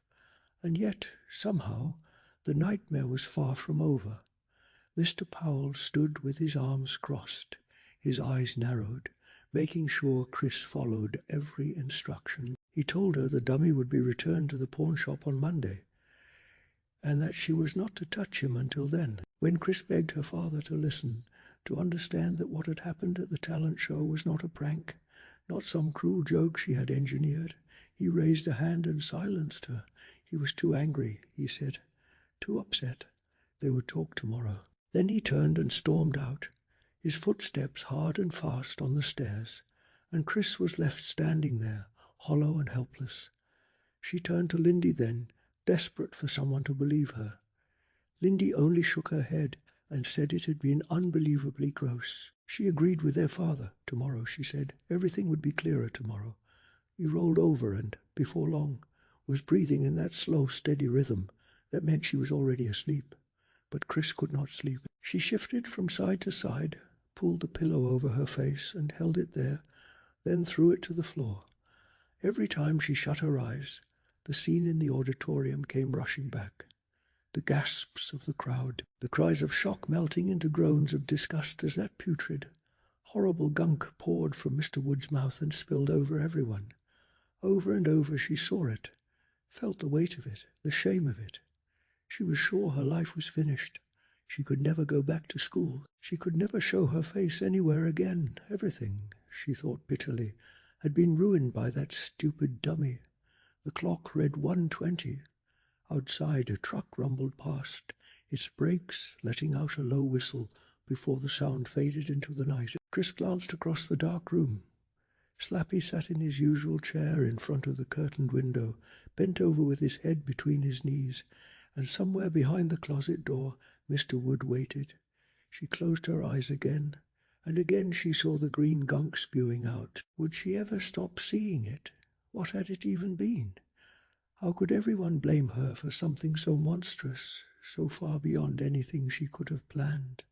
Then she heard it, a rustling, a soft footstep. Someone was moving in the room. Chris held her breath and listened. Silence pressed down so heavily she could hear her own heartbeat hammering in her chest. Then another footstep, a shadow shifted. The closet door swung open. She told herself it was just shadows, just the dark playing tricks. But it was not. Someone was stepping out of the closet. Someone was creeping toward the bedroom door, moving softly, almost without sound, her heart punching against her ribs. Chris swung her legs over the side of the bed. She let out her breath slowly, carefully, and rose to her feet. Her legs felt weak and unsteady beneath her as she followed the moving shadow out of the room and into the hallway. Darker out here, with no windows at all. The shadow moved faster now, gliding toward the staircase. Chris followed on bare feet, stepping lightly over the carpet, her mind spinning with a single frantic question. What is happening? What is happening? She caught up to the figure on the landing. She reached out, grabbed the shoulder, and spun it around, and found herself staring straight into the grinning, painted face of Mr. Wood. Mr. Wood blinked, then he hissed at her, an ugly sound, a menacing sound. In the darkness of the stairwell, his painted grin had become a threatening leer, and Chris felt every nerve in her body seize with terror. In her fright, she squeezed the dummy's shoulder, wrapping her fingers around the harsh fabric of his shirt. This was impossible, she whispered it aloud, barely believing her own voice. He blinked again. He giggled. His mouth opened wide, stretching that horrible grin even wider. He tried to tug out of her grasp, but she hung on without even realizing she was holding him. "But you are a dummy," she squealed. He ging. "So are you," he replied. His voice was a deep growl, like the angry snarl of a large dog. "You can't walk," Chris cried, her voice trembling. The dummy giggled its ugly giggle again. "You can't be alive," she exclaimed. "Let go of me now," the dummy growled. Chris held on, tightening her grip. "I am dreaming," she told herself aloud. I have to be dreaming. I am not a dream. I am a nightmare, the dummy exclaimed, and tossed back his wooden head, laughing. Still gripping the shoulder of the shirt, Chris stared through the darkness at that grinning face. The air seemed to grow heavy and hot. She felt as if she couldn't breathe, as if she were suffocating. What was that sound? It took her a while to recognize the strained gasps of her own breathing. Let go of me, the dummy repeated, or I'll throw you down the stairs. He tried once again to tug free of her grasp. No, Chris insisted, holding tight. I am putting you back in the closet, the dummy laughed, then pushed his painted face close to hers. You can't keep me there. I am locking you in. I am locking you in a box in something, Chris declared, panic clouding her thoughts. The darkness seemed to descend over her, choking her, weighing her down. She was a girl wrestling a nightmare made of wood and malice, and the nightmare was winning. Let go of me. The dummy pulled hard. Chris reached out her other hand and grabbed him around the waist. Let go of me, he snarled in his raspy, deep rumble of a voice. I am in charge now. You will listen to me. This is my house now. He pulled hard. Chris encircled his waist. They both fell onto the stairs, rolling down a few steps. Let go, the dummy ordered. He rolled on top of her, his wild eyes glaring into hers. She pushed him off and tried to pin his arms behind his back. He was surprisingly strong. He pulled back one arm, then shoved a fist hard into the pit of her stomach. Chris groaned, feeling the breath knocked out of her. The dummy took advantage of her momentary weakness and pulled free. Grasping the banister with one hand, he tried to pull himself past her and down the stairs. But Chris shot out a foot and tripped him. Still struggling to breathe, she pounced onto his back. Then she pulled him away from the banister and pushed him down hard onto a step. Chris gasped loudly as the overhead hall light flashed on. She closed her eyes against the sudden harsh intrusion. The dummy struggled to pull out from under her, but she pushed down on his back with all her weight. Chris, what on earth? Lindy's startled voice called down from the top step. It is Mr. Wood. Chris managed to cry up to her. He is alive. She pushed down hard, sprawled over the dummy, keeping him pinned beneath her. Chris, what are you doing? Lindy demanded. Are you okay? No, Chris exclaimed. I am not okay, please, Lindy. Go get Mom and Dad, Mr. Wood. He is alive. It is just a dummy, Lindy called down, taking a few reluctant steps toward her sister. Get up, Chris. Have you lost your mind? Listen to me, Chris shrieked at the top of her lungs. Get Mom and Dad before he escapes. But Lindy didn't move. She stared down at her sister, her long hair falling in tangles about her face, her features twisted in horror. Get up, Chris, she urged. Please, get up. Let's go back to bed. I am telling you, he is alive, Chris cried desperately. You've got to believe me, Lindy. You've got to. The dummy lay lifelessly beneath her, his face buried in the carpet, his arms and legs sprawled out to the sides. To Lindy, standing above them, both in the harsh light, it must have looked like her sister had lost her mind completely. You had a nightmare, Lindy insisted, climbing down step by step, holding her long nightshirt up above her ankles, until she was standing right above Chris. Come back to bed, Chris. It was just a nightmare. The horrible thing that happened at the concert gave you a nightmare. That is all. Gasping for breath, Chris lifted herself up and twisted her head to face her sister. Grabbing the banister with one hand, she raised herself just a little. That was all the dummy needed. The instant she lightened up on him, he grabbed the edge of the stair with both hands and pulled himself out from under her. Half falling, half crawling, he scrambled down the rest of the stairs. No, no, I don't believe it, Lindy shrieked, seeing the dummy move. Go get Mom and Dad, Chris said. Hurry, her mouth wide open in shocked disbelief. Lindy turned and headed back up the stairs, screaming for her parents. Chris dived off the step, thrusting her arms in front of her. She tackled Mr. Wood from behind, wrapping her arms around his waist. His head hit the carpet hard as they both crumpled to the floor. He uttered a low, throaty cry of pain. His eyes closed. He didn't move. Dazed, her chest heaving, Her entire body trembling, Chris slowly climbed to her feet. She quickly pressed a foot on the dummy's back to hold him in place.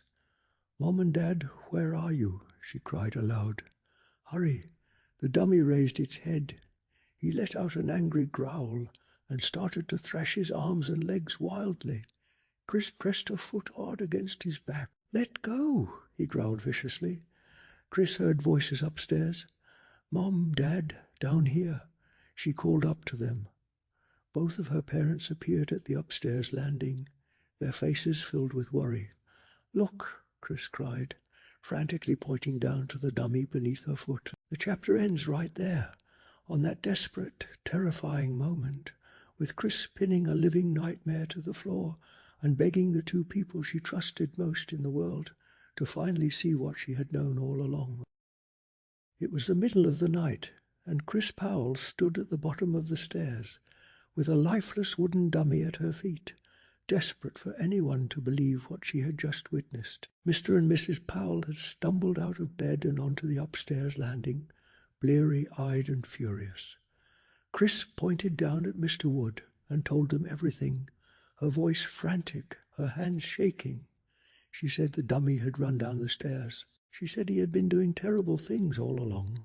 She said he was alive, but Mr. Wood lay perfectly still on the floor, a motionless heap of wood and painted features, looking about as threatening as a forgotten toy. Mrs. Powell pressed her hands to the waist of her cotton nightgown and told Chris this was not funny, not even a little.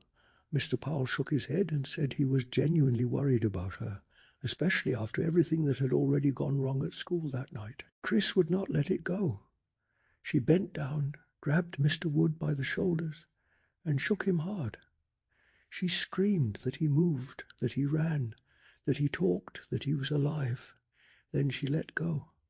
The dummy slumped right back to the floor, as dead and dull as ever. The silence that followed was worse than any argument. Lindy came to her sister's side, but even her support was paper-thin. She said she thought the dummy had moved, but that one small doubtful word, thought, drained what little energy Chris had left. Lindy, Chris realized with a sinking feeling, was not exactly her most convincing ally. Their mother ordered both girls back to bed. She reminded them there was no school the next day, which meant plenty of time to discuss punishments. Lindy shrieked that she had not done anything wrong. Their father still could not figure out whether there was supposed to be a joke somewhere in all of this. Then both parents disappeared down the hall, leaving the sisters alone on the stairs. Lindy stayed at the top of the banister, staring down at Chris with regret written all over her face. Chris asked if her sister at least believed her. Lindy said yeah, she guessed so, but her eyes drifted to the dummy on the floor, and her voice carried all the doubt in the world. Then Chris looked down too. Mr. Wood blinked. He began to straighten up. Chris let out an alarmed cry and grabbed him by the neck with both hands. She called up to Lindy, telling her to hurry, that he was moving again. Lindy came down the stairs slowly, asking what they should do. Chris said she did not know, but she held on tight as the dummy thrashed his arms and legs against the carpet, fighting furiously to break free.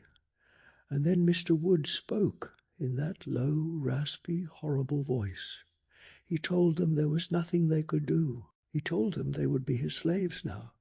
He declared with unmistakable joy that he was alive once again.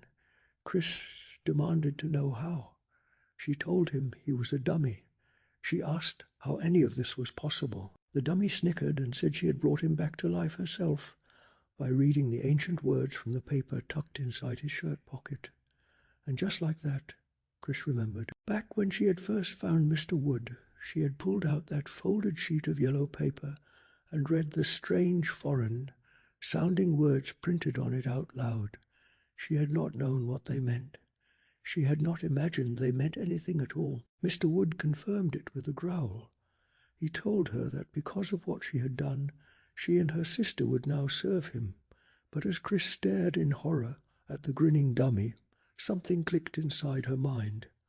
A sharp, sudden idea.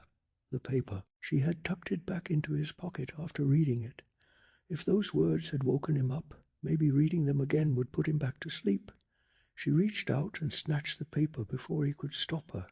He swiped at it wildly, but she was faster. She unfolded the yellow sheet with trembling fingers, and before Mr. Wood could tear it from her hands, she read the words aloud. Karu Mary O'Donnell, Loma Molonu Karano. The chapter ends there, hanging on the breath of those ancient syllables, leaving one burning question unanswered. Had Chris just silenced the dummy forever, or had she only made things worse? Both sisters stared at the dummy, waiting for him to collapse, but Mr. Wood gripped the banister and tossed his head back in an amused, scornful laugh. Those were the words of the ancient sorcerer to bring him to life, he proclaimed, not the words to kill him, kill him. Yes, Chris thought it frantically, tossing down the yellow paper in disgust. They had no choice. She grabbed the dummy by the shoulders and held on tight, telling Lindy to pull his head off. Lindy ducked away from Mr. Wood's thrashing feet and hesitated, her face tight with fear. Chris screamed at her to just do it. She let her hand slide down around the dummy's waist while Lindy grabbed his wooden head in both hands. "Let go of me," the dummy rasped. Lindy pulled hard, groaning with the effort. The head didn't budge. Mr. Wood let out a high-pitched giggle, telling them they were tickling him. Chris ordered her sister to pull harder. Lindy's face went bright red as she tightened her grip and tugged with everything she had. The dummy giggled his shrill, unpleasant giggle again. "It wasn't coming off," Lindy said, sighing in defeat. "Twist it," Chris urged frantically. Mr. Wood kicked out with his feet, catching Chris in the stomach, but she held on. Lindy tried turning the head while the dummy giggled, but it wouldn't twist either. Lindy let go and stepped back, breathing hard. Mr. Wood raised his head and grinned up at her. He had powers, he said. They couldn't kill him. Chris told her sister to take him upstairs so they could cut his head off. Mr. Wood swung around with an evil glare. He announced that this was his house now, and that they would do as he said. Before Chris could react, the dummy snapped his wooden jaws over her arm and bit her. She yanked free and slapped his head without thinking. He giggled and scolded her about violence in a mocking tone. Chris sent Lindy for the sharp scissors in her drawer and carried Mr. Wood upstairs herself, her arm throbbing the whole way. Lindy already had the long metal scissors out when Chris arrived, her hand trembling as she opened and closed the blades. Chris held the dummy still and told her sister to cut below the neck. Mr. Wood hissed furiously and kicked at them both. Lindy tried cutting, then tried a sawing motion. The dummy just giggled again. "It wasn't going to work," Lindy cried, tears of frustration running down her cheeks. The dummy told them they had no need to think. They were his slaves now, he said, and he would be in charge from that point on. Chris muttered that there was no way that was happening. When Lindy demanded to know what would happen if they refused, the dummy turned to her with a hard, cold stare. He would start hurting the ones they loved. He said casually, their parents, their friends, maybe even that yapping dog he couldn't stand. He threw his head back and let out a dry, evil laugh. Lindy suggested locking him in the closet until they could figure out what to do. The dummy insisted they couldn't get rid of him, warning them not to make him angry, telling them he was growing tired of their stupid attempts. But the closet didn't lock, Chris remembered, still struggling to hold him. Then Lindy had an idea. She rushed to the closet and pulled out an old suitcase from the back. "Perfect," Chris said. With a hard tug, Mr. Wood wrenched himself free. Chris dove to tackle him, but missed and landed face down on her bed. The dummy ran to the center of the room, his painted eyes darting toward the doorway. He would not run from them, he announced. They were to be his slaves. Both sisters launched themselves at him at once. Lindy grabbed his arms, Chris ducked low and seized his ankles. Working together, they wrestled him into the open suitcase and forced it shut. He screamed and kicked as Chris latched it and shoved it deep into the closet. He was still screaming threats as she slammed the closet door and pressed her back against it, sighing with exhaustion. Someone would die for this, The muffled voice promised from inside the suitcase. Chris looked at her sister and asked the only question that mattered now. What were they supposed to do next? It was nearly 3:30 in the morning, and two exhausted girls had hatched a desperate plan. While the muffled, furious cries of Mr. Wood rattled from inside the closet, Chris and Lindy whispered in the dark, searching for a way out of a nightmare that no parent would ever believe. Chris had the idea. They would bury him right next door, under that enormous mound of dirt sitting beside the newly constructed house. Lindy was so bone-tired she could barely think straight, and part of her still wanted to wake their parents. But Chris had shut that idea down over and over again. Their parents would never believe them. Waking them would only make everything worse. So they got dressed, crept down the stairs in the darkness, and slipped out into the night. The air hit them, immediately cool and wet, heavy with early morning dew. The front lawn glistened under the pale light of a half-moon, and the glow of the street lamps seemed to bend and flicker through the mist, as though even the light itself was unsettled by what was happening. Chris carried the suitcase in both arms, trying to smother the sound of Mr. Wood's angry protests from inside. Lindy slipped into the garage and came back with a large snow shovel. Then the two of them moved quietly across the yard and into the vacant lot next door. Mr. Wood did not go quietly. From inside the suitcase, his voice rasped with menace. He warned them their plan would not work. He told them he had powers. He promised their punishment would not be too severe if they let him out now. Chris and Lindy ignored every word of it and kept digging. They took turns with the shovel, carving a deep square-shaped hole at the base of the mound, while shadows moved in the low shrubs nearby. A raccoon, Lindy guessed, though the shudder that passed through her had little to do with wildlife. The suitcase shook and nearly toppled on its side. The dummy kept threatening. The girls kept digging. In the end, they decided to bury Mr. Wood in the suitcase. It would be easier, and their mother had never used it anyway. Down it went into the cold earth, and the shovelfuls of wet dirt came down on top of it until the hole was filled. They smoothed it over as best they could, put the shovel back in the garage, closed the door behind them, and crept back inside the house. Back in their room, Lindy practically collapsed into bed, barely managing to kick off her socks before pulling the covers over herself. She was asleep almost instantly. Chris sat on the edge of her own bed, wide awake and almost giddy with relief. She said it felt like some kind of hideously gross nightmare, and she was just so happy they had gotten rid of that awful creature. She tried to talk it through with Lindy, but her sister was already gone, lost to a deep and exhausted sleep. Chris lay back and stared at the ceiling. She was still chilled from the damp night air. Her thoughts kept spinning, replaying everything that had happened. But eventually sleep found her too. It was the rumble of machines that woke her at 8:30 the next morning. She stumbled to the window, leaned over the chair holding Slappy, and looked out at a grey and cloudy day. Two enormous yellow steamrollers were moving across the lot next door, flattening the land. Chris smiled at the sight of them. She thought it would be really excellent if they flattened that big mound of dirt. She felt surprisingly refreshed, even after so little sleep, and she padded downstairs in a genuinely bright mood. Her mother's face stopped her cold.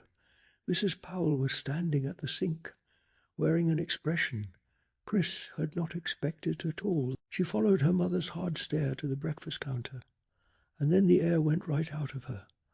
Mr. Wood was seated there. His wooden hands were folded in his lap. His painted hair was matted with reddish-brown dirt. His cheeks and forehead were smeared with it, like he had clawed his way up through the earth in the dark of the night and walked himself home. Mrs. Powell scolded Chris for bringing the dummy downstairs again, turned back to the sink in frustration, and left her standing there in the kitchen doorway, speechless and shaking. And then Mr. Wood looked right at Chris, and he winked, a slow, deliberate wink, and then he smiled, that wide and evil grin stretching across his terrible wooden face, as if he wanted her to know, without any doubt at all, that she had not won, that she would never win, that he was back. Chris stood frozen in the kitchen, her eyes locked on the grinning dummy. And in that moment she understood something terrible. She was alone with him, and he knew it too.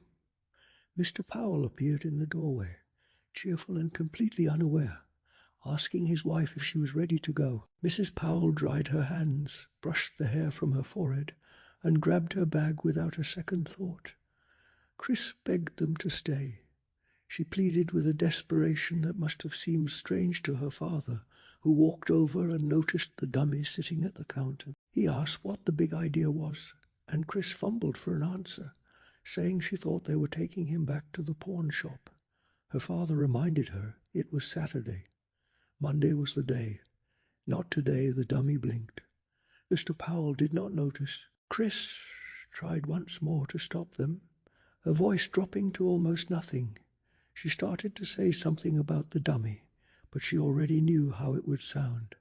She already knew they would not believe her. So she let the words die in her throat and listened as the car backed down the driveway and disappeared into the grey morning.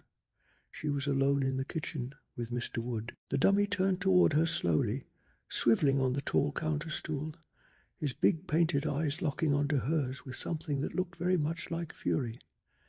"I warned you," he rasped. Then Barky came trotting in, toenails clicking on the linoleum, nose to the floor, in search of breakfast scraps. Chris felt a small rush of relief at the company. A moment later Lindy shuffled in too, rubbing her eyes, wearing white tennis shorts and a magenta sleeveless shirt, grumbling that the dog had woken her up. Then Lindy saw the dummy, and the colour drained from her face. "I am back," Mr. Wood rasped, his grin never faltering, "and I am very unhappy with you two slaves." Lindy turned to her sister with her mouth open in shock and terror.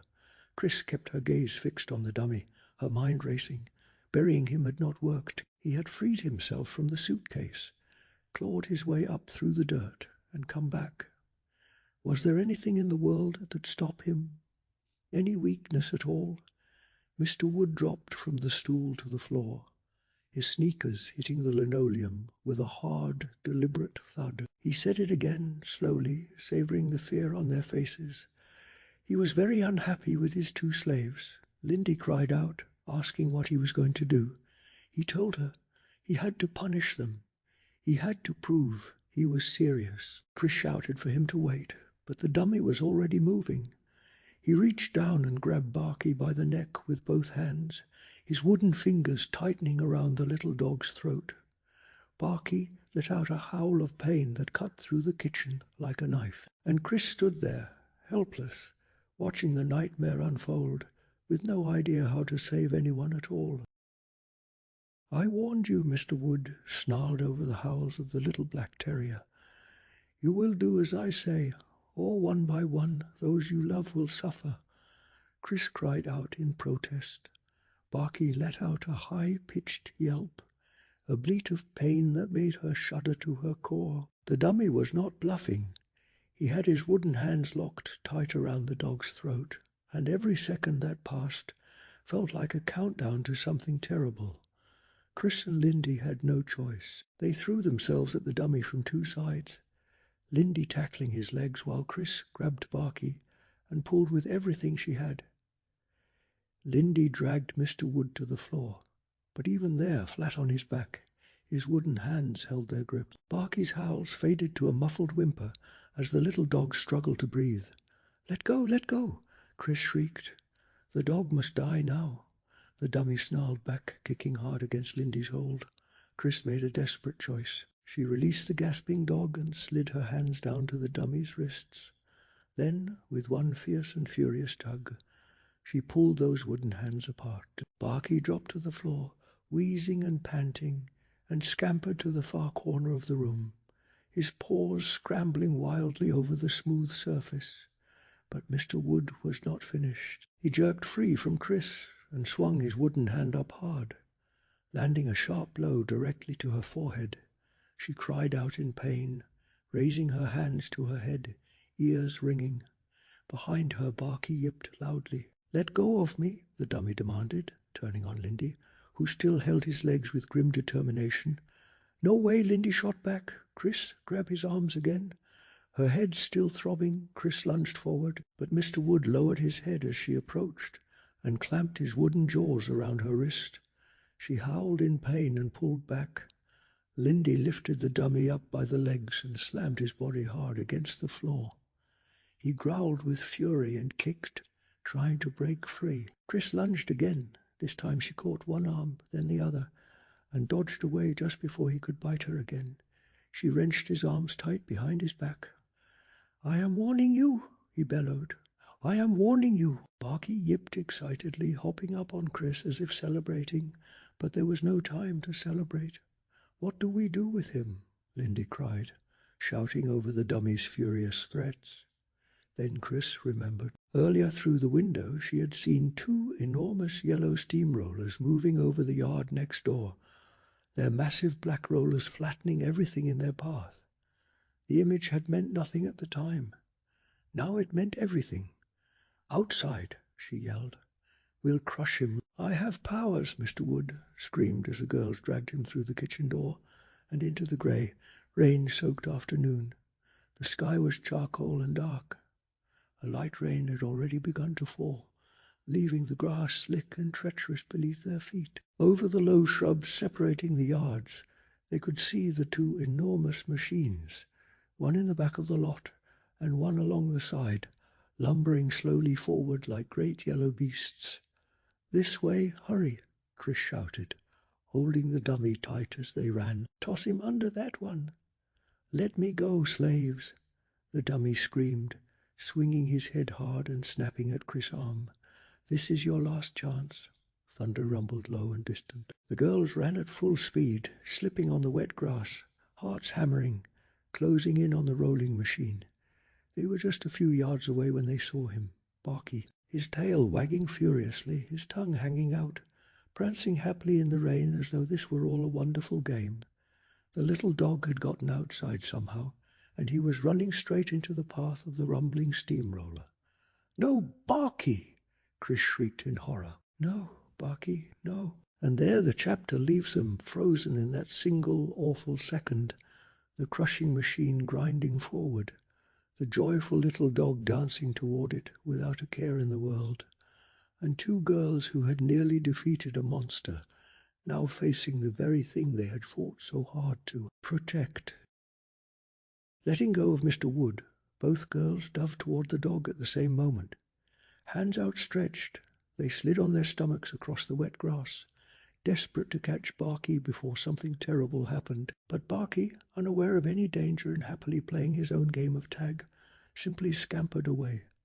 Lindy and Chris rolled clear of the steamroller just in time. The angry operator shouted down at them through the high window. "Hey, get away from there! Are you girls crazy?" They leapt to their feet and spun back toward Mr. Wood.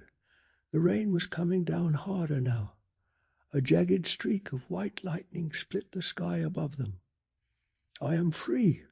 the dummy cried, raising his hands above his head in a gesture of pure triumph. "Now you will pay. Get him!" Chris shouted to her sister. The rain pelted their hair and shoulders. The 2 girls lowered their heads, leaned into the storm, and charged after the dummy. Mr. Wood turned and ran. He never saw the second steamroller coming. The gigantic black wheel rolled right over him, pushing him onto his back, then crushing him flat with a loud crunch. A hiss rose up from beneath the machine, like air screaming out of a punctured balloon. The steamroller rocked strangely. A thick green gas spurted up from under the wheel and spread into the dark sky in a shape like a mushroom cloud. Barky stopped running and stood frozen, his eyes tracking the green gas as it drifted upward against the nearly black sky. Lindy and Chris stared in open-mouthed wonder. Pushed by the wind and the rain, the green gas floated right over them. "Yuck, it stinks," Lindy declared. "It smelled like rotten eggs." Barky let out a low whimper. The steamroller backed up. The driver jumped out and came running toward them. He was a short, stocky man with big muscular arms bulging from the sleeves of his T-shirt. His face was bright red under a blonde flat top, and his eyes were wide with horror. "A kid!" he cried. "I ran over a kid." No, Chris told him quickly. He was a dummy. He wasn't alive. The man stopped. His face drained from red to the color of flour. He let out a long, grateful sigh. "Oh, man," he moaned. "Oh, man, I thought it was a kid." He took a deep breath and bent to look at what was left beneath his wheel. As the girls came closer, they could see the remains of the dummy, crushed completely flat inside its jeans and flannel shirt. "Hey, I am real sorry," the man said, wiping his forehead with his sleeve. "I couldn't stop in time." "That is okay," Chris said, a wide smile spreading across her face. "Yeah, really, it is okay," Lindy agreed quickly. Barky moved in close to sniff the crushed remains. The man shook his head. "I am so relieved. It looked like it was running. I really thought it was a kid. I was so scared." "Number just a dummy," Chris told him. "Whew," the man exhaled slowly. "Close one." Then his expression shifted. "What are you girls doing out in the rain anyway?" Lindy shrugged. Chris shook her head. "Just walking the dog." The man bent and picked up what was left of the dummy. The head crumbled to powder as he lifted it. "You want this thing. You can throw it in the trash," Chris told him. "Better get out of the rain," he said. "And don't scare me like that again," the girls apologized, then turned and headed back toward the house. Chris shot a happy grin at her sister. Lindy grinned right back. Chris thought she might never stop grinning. She felt so happy, so completely relieved, as though a terrible weight had finally been lifted off both of them. They wiped their soaked sneakers on the mat and held the kitchen door open for Barky. "Wow, what a morning," Lindy declared. They followed the dog inside. Outside, a flash of lightning was chased by a roar of thunder. "I am drenched," Chris said. "I am going up to get changed." "Me too," Lindy said, following her up the stairs. They stepped into their bedroom to find the window wide open, curtains slapping wildly, rain pouring in across the floor. "Oh no!" Chris hurried across the room, leaning over the chair to grab the window frame, and that was when Slappy reached up and grabbed her arm. "Hey, slave," the dummy growled in a low, throaty voice. "Is that other guy gone? I thought he would never leave."